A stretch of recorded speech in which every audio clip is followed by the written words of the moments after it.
The most effective lies are not shouted. They are whispered so early in life that you grow up believing they are your own thoughts. You were born into a world already explained to you before you were old enough to question it. This is reality, they said. This is how life works. This is who you are. And because the explanations arrive before awareness, they settle deep beneath conscious scrutiny, becoming the invisible framework through which everything else would later be interpreted. You were not asked whether this version of reality made sense. You were trained to accept it. And the training was gentle enough that it never felt like force. From the moment you began to understand language, reality was handed to you fully packaged. Names were placed on things, meanings assigned to experiences, limits drawn around what was possible and what was not. You learnt very quickly which questions were welcomed and which made people uncomfortable. You learnt that curiosity had boundaries. You learnt that certainty was rewarded and doubt was dangerous. And so, without realizing it, you learnt to shrink your perception to fit the world you were told was real. This is not accidental. A world that wants obedience must first define normal. Once normal is established, anything outside it can be dismissed without examination. And the most effective way to define normal is to make it feel familiar, safe, unquestionable. That is why the deepest control systems do not rely on fear at first, they rely on comfort. They create a reality that feels solid enough to stand on, predictable enough to trust, and limited enough to manage. Only later does fear enter, once identity has fully bonded to the illusion. You were taught that reality is physical, objective, and external, that you are a body moving through space, born by chance, governed by forces beyond your control. That consciousness is a side effect of biology, meaning is a human invention, and existence has no deeper intelligence behind it. These ideas were not presented as beliefs, but as facts.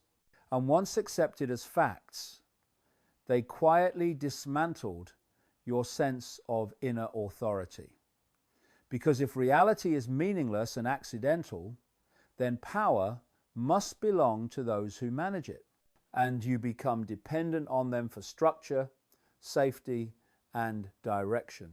Notice how rarely the foundational assumptions are questioned. People debate politics, economics, religion, science, but almost never the nature of reality itself. The frame is protected while arguments rage within it. That is how the lie survives. You are encouraged to fight endlessly about content while never questioning the container. And as long as the container remains intact, the system remains safe. What makes this lie so powerful is that it does not feel like deception. It feels like common sense. It feels like being reasonable, rational, grown up. Anything that challenges it is labeled childish, dangerous, or delusional. And so the mind learns to self-police. It dismisses its own deeper intuitions before they even fully form. It learns to laugh at the idea that reality might be far more than what the senses report. And in doing so, it seals itself inside a worldview that feels solid but is profoundly incomplete. This is why the truth about reality feels dark when first encountered. Not because reality itself is evil, but because the realization exposes how much has been hidden in plain sight. Darkness is not always the presence of something sinister. Sometimes it is the absence of light where light should have been all along. And realizing that absence can be deeply unsettling. It means confronting the possibility that your understanding of the world was not expanded gradually, but narrowed deliberately. Once this recognition begins, it cannot be reversed. You start to sense that something fundamental has been missing from the story you were given, that beneath the surface explanations, there is an intelligence, a structure, a depth that has been ignored or denied, and the question quietly forms, not as fear, but as clarity. If this version of reality was designed, who designed it and for what purpose? That question is the crack in the illusion. And through that crack, the darkness begins to reveal not an enemy, but a truth far larger than the lie you were born into. Once you begin to question the lie you were born into, another realization follows almost immediately, and it is far more disturbing. Reality is not controlled by force, but by perception. Wars, laws, money, and authority are secondary mechanisms. The real battlefield is how you see, how you interpret, and what you are allowed to perceive in the first place. Because whoever controls perception does not need to control behavior directly. Perception shapes belief, belief shapes behavior, and behavior sustains the system. This is not philosophy, it is the mechanics of power. Your senses are not neutral observers of reality. They are biological filters designed to translate a narrow band of information into something usable for survival. Sight, sound, touch, taste, and smell do not reveal truth, they reduce it. They compress an infinite field of energy, frequency, and consciousness into a thin slice that the brain can manage. And yet you have been taught to treat this slice as the whole. Anything outside it is dismissed as unreal, unscientific, or imaginary. This single assumption is the foundation upon which the entire structure of control rests. You do not see reality, you decode it. Your eyes do not see objects, they receive light waves. Your ears do not hear sound, they detect vibration. Your brain then constructs a model of the world and presents it to you as if it were external and objective. Colors do not exist outside perception. Neither does sound. Even solidity is an interpretation. What you experience as the world is happening inside your nervous system, not outside of it. And once you understand this, the idea of reality being manipulated no longer sounds far-fetched. It becomes inevitable. The danger to the system is not that people are ignorant of this process, but that they might become aware of it, because awareness breaks the spell. If you realize that your experience of reality is constructed, then you can begin to question who influences the construction. Education tells you what is real. Media tells you what matters. Culture tells you what is normal.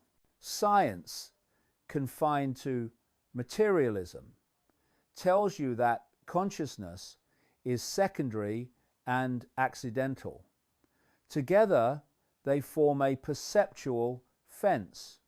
You are free to move within it, but rarely encouraged to look beyond it. This is why perception is defended so aggressively. Challenge the limits of the senses, and you are ridiculed. Suggest that consciousness may precede matter, and you are dismissed. Propose that reality extends beyond what instruments can measure, and you are labeled irrational. The system does not need to censor these ideas completely. It only needs to frame them as unacceptable. Social pressure does the rest. People learn very quickly which thoughts are safe to think. Perception is also where fear is installed. Fear narrows awareness. It locks attention onto immediate threats and away from deeper understanding. A fearful mind does not explore, it reacts. It does not question frameworks, it seeks safety within them. This is why fear-based narratives are constant. Permanent crisis keeps perception contracted. When perception contracts, control expands. And notice how often perception is fragmented. Endless notifications, rapid content, constant stimulation. Attention is pulled in 1,000 directions, never allowed to settle long enough to see clearly. A distracted mind cannot perceive patterns. A fragmented awareness cannot recognize manipulation. When perception is broken into pieces, the whole disappears. You are left reacting to fragments of reality rather than understanding the structure beneath them. This is the true darkness behind reality, as it is presented to you. Not that there are villains pulling strings in secret rooms, but that perception itself has been turned into a weapon so subtle that most people defend it without realizing they are defending their own confinement. They believe they are seeing clearly when in fact they are seeing only what they have been conditioned to see. But once this begins to dawn on you, the ground shifts. You start to notice how quickly judgments arise, how beliefs are triggered, how emotional reactions are engineered. You begin to sense that reality is being curated, filtered, and shaped long before it reaches your awareness. And with that realization comes a deeper unease. If perception is the battlefield, then fear is not a side effect of reality, it is a tool. And that leads directly to the next layer of the darkness. Because fear is not accidental, it is cultivated. Once you understand that perception is the battlefield, the next realization is impossible to ignore. Fear is not an unfortunate byproduct of life in a chaotic world. It is engineered. It is cultivated. It is maintained with extraordinary consistency because fear is the most effective tool of control ever discovered. A fearful population does not need to be chained. It polices itself, it obeys without being ordered, it sacrifices freedom for the illusion of safety and thanks those who tighten the grip. Look at the emotional atmosphere that surrounds modern life. Endless crises, permanent emergencies, invisible threats, future catastrophes, always just around the corner. The details change, but the emotional tone never does. Anxiety is normalized. Stress is celebrated as productivity. Exhaustion is worn like a badge of honor. People are kept in a constant state of low-level dread, never terrified enough to revolt, but never calm enough to see clearly. This is not random. It is precision tuning. Fear collapses perception. When you are afraid, your awareness narrows. You stop asking deep questions and focus only on survival. You seek authority. You accept rules you would never tolerate in a calm state. Fear shuts down higher reasoning and hands control to instinct. And instinct is predictable. That predictability is what makes fear so valuable to those who understand how consciousness works. This is why fear-based narratives dominate media, politics, and culture. They are not designed to inform you. They are designed to regulate your emotional frequency. A frightened mind is easy to steer. It reacts instead of reflects. It lashes out instead of looks inward. It blames instead of understands. And in that state, It will accept almost any explanation that promises relief, even if the explanation is false. Fear also fractures unity. It turns neighbor against neighbor, group against group, identity against identity. Division is not a flaw in the system. It is the system functioning as intended. A united population would begin asking the wrong questions. A divided population argues endlessly about symptoms while ignoring the cause. As long as people are fighting each other, they never look beyond the surface. But fear does more than control behavior. It feeds something deeper. Fear is an energy state. It is a contraction of consciousness, a dense emotional output that locks awareness into survival mode. And systems that rely on control depend on that energy. Fear keeps the machinery running. Fear sustains the illusion of separation. Fear keeps people anchored to the five-sense world, unable to expand beyond immediate threats. Notice how fear is rarely allowed to resolve. There is no closure. One crisis bleeds into the next. Just as one threat fades, another is amplified. The emotional pressure never releases. This is intentional. Prolonged fear weakens discernment. It erodes inner stability. Over time, people stop asking whether the fear is justified and focus only on coping with it. At that point, control no longer needs enforcement. It becomes internalized.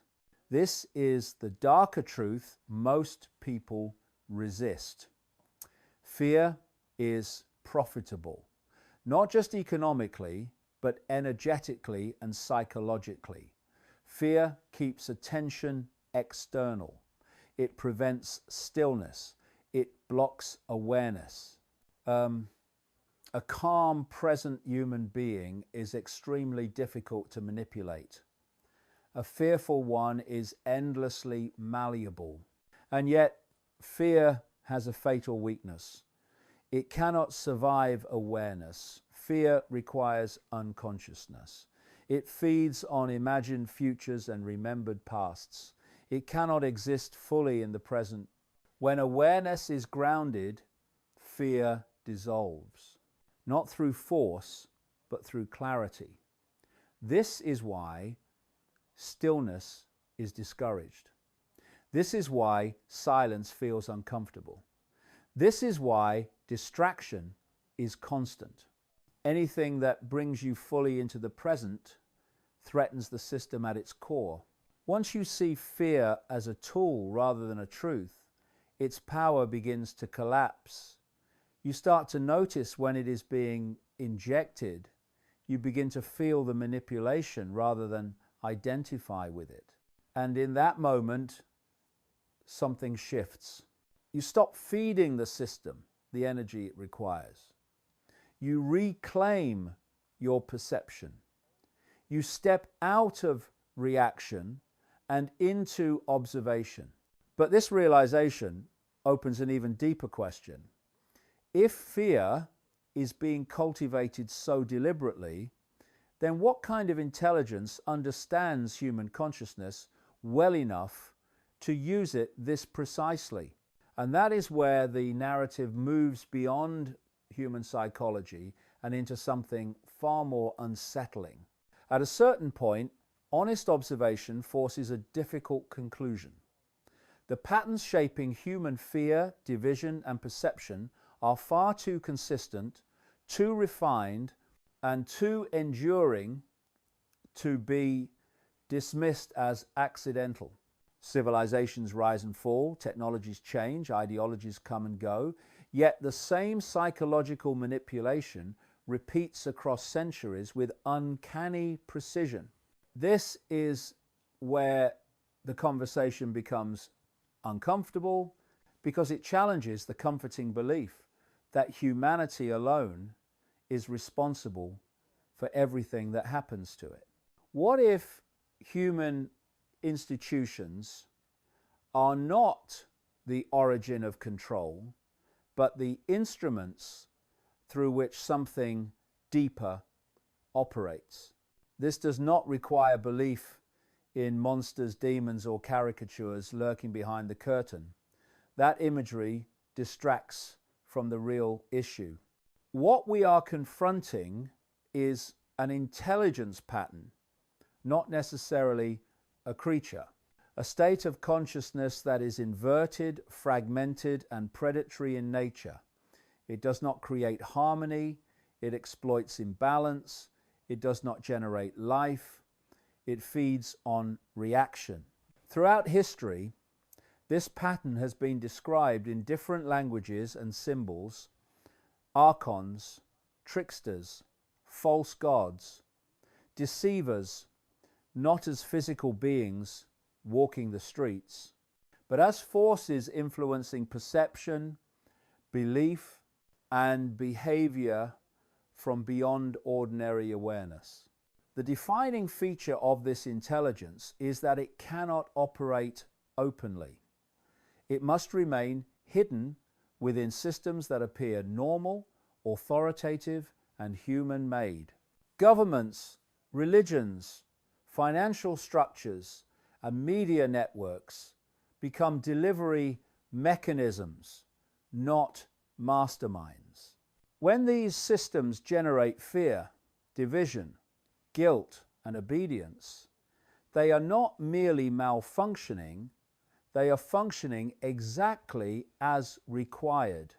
The intelligence behind the pattern thrives when consciousness is fragmented and attention is externalized. It weakens when awareness becomes whole and inwardly anchored. This is why the system is obsessed with identity. Labels, tribes, ideologies, nations, belief camps, all designed to fracture the sense of shared being.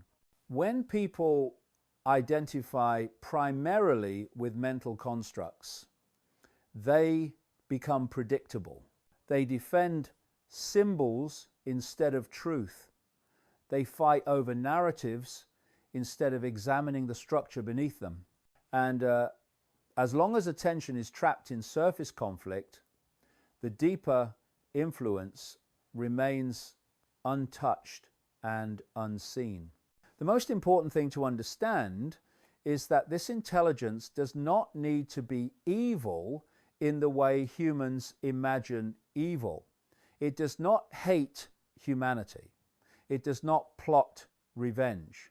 It simply feeds on a specific state of consciousness: fear, separation, and reactivity. Just as certain organisms survive on decay, this pattern survives on emotional contraction. When fear rises, it strengthens. When awareness expands, it weakens. This is not morality, it is mechanics.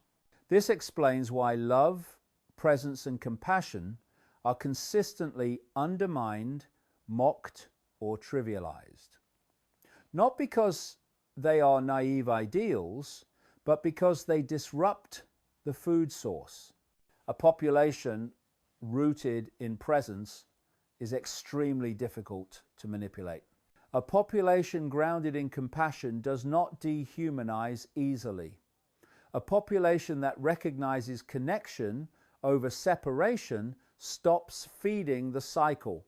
And so the system works relentlessly to keep humans distracted, polarized, and emotionally reactive. Importantly, this influence cannot force you to do anything. It can only suggest, amplify, and distort. It relies entirely on consent, not conscious consent, but unconscious participation. Every time fear is indulged without awareness, the pattern is reinforced. Every time outrage replaces understanding, the cycle tightens. But every time awareness interrupts reaction, the influence weakens. This is why the deepest level of control is not external tyranny, but internal identification. As long as you believe you are only a body, only a personality, only a fragment struggling in a hostile world, you remain vulnerable. But the moment you question that assumption, the moment you sense that consciousness itself may be more fundamental than the story you've been told, the pattern begins to lose coherence. The intelligence behind the pattern is not defeated through confrontation. It collapses through recognition. It survives in darkness, not because it is powerful, but because it is unseen. When awareness shines light on the mechanics of fear and separation, the illusion starts to unravel. And that realization brings us to the most profound deception of all the belief that the source of reality, meaning and power, exists somewhere outside of you. This separation myth is extraordinarily effective. It generates guilt, fear of judgment, fear of death, and fear of inadequacy. It trains people to distrust their own inner knowing and defer instead to external authority, priests, leaders, experts, systems.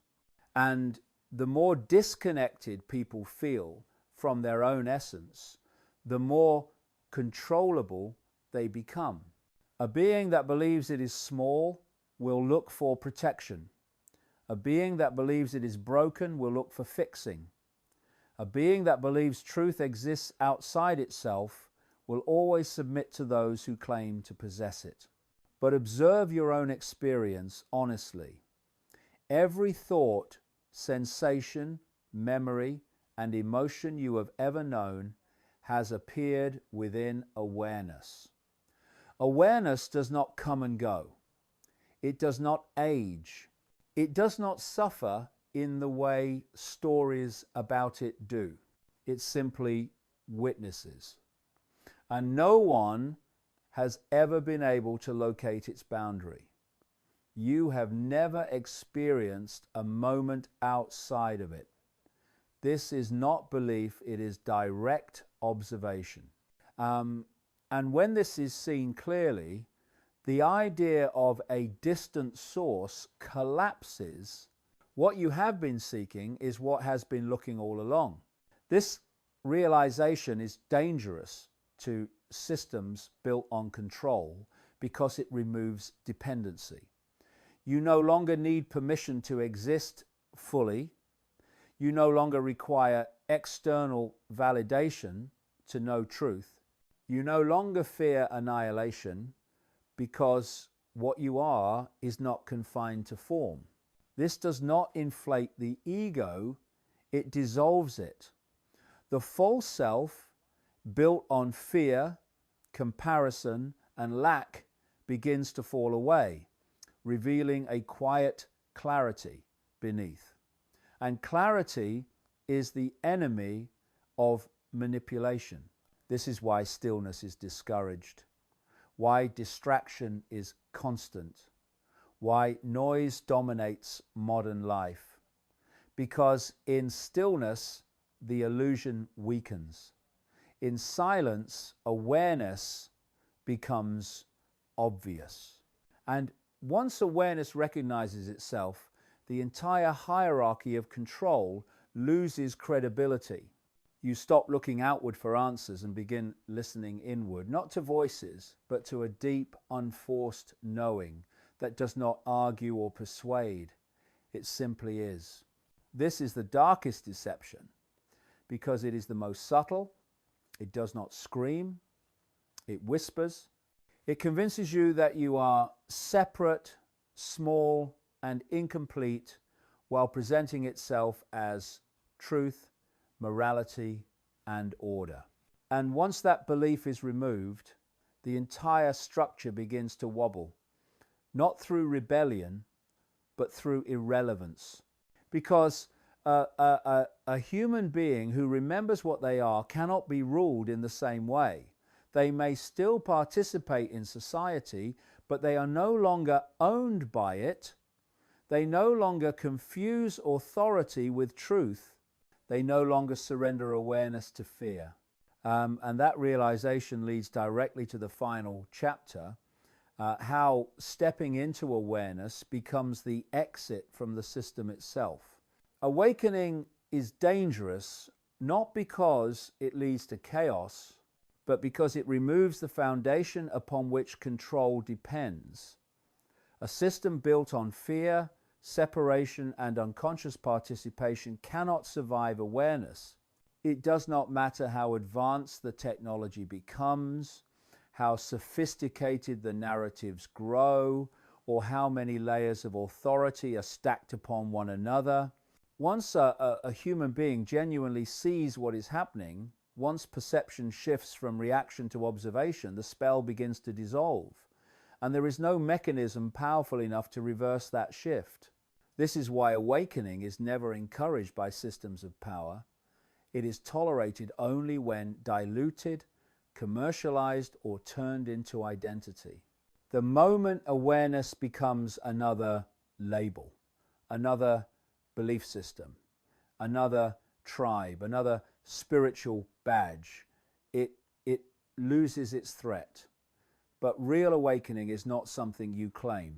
It is something that quietly dismantles the need to claim anything at all. It strips away false certainty and replaces it with direct seeing.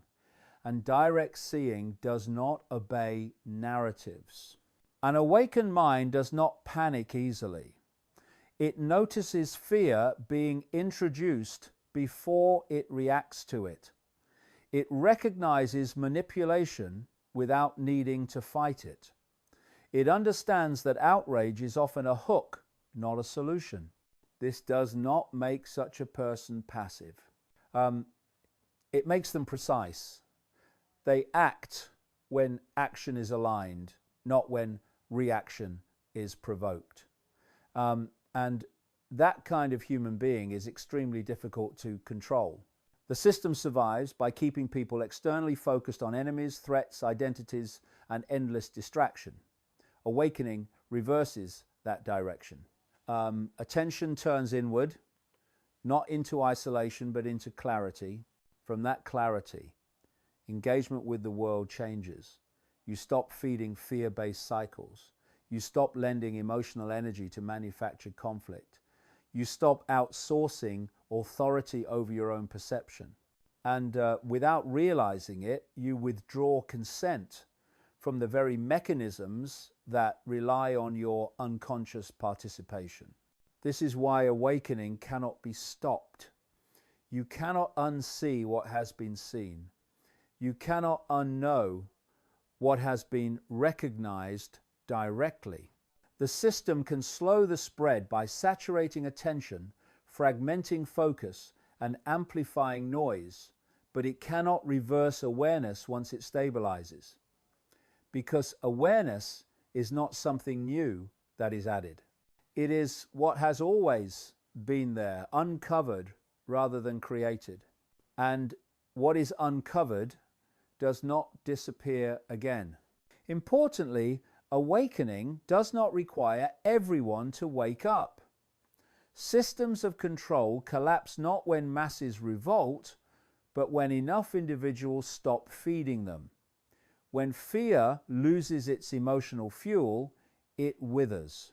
When division no longer provokes reaction, it loses relevance.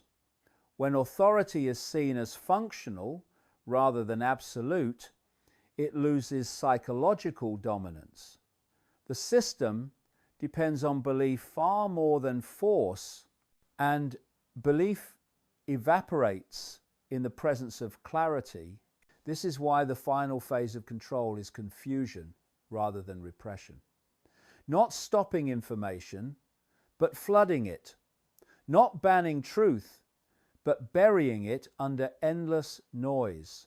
The goal is not to convince you of lies, but to exhaust your attention until discernment feels impossible. Awakening cuts through this by simplifying perception. You begin to see what matters and what does not. You stop mistaking urgency for importance. You reclaim stillness not as a practice but as a state, and in that stillness something fundamental returns. A sense of grounded presence, a quiet confidence not dependent on certainty, a connection that does not require belief. You recognize that you are not a fragment struggling inside a hostile reality, but awareness experiencing itself through form. That recognition does not remove challenges, but it removes the illusion of helplessness. You still live in the world, but you are no longer defined by it. This is the real exit, not escape, not collapse, not revolution, but remembrance. The remembering of what you are, beneath conditioning, beneath fear, beneath identity, and once remembered, reality cannot close around you in the same way again. That is why awakening is dangerous. And that is why it cannot be stopped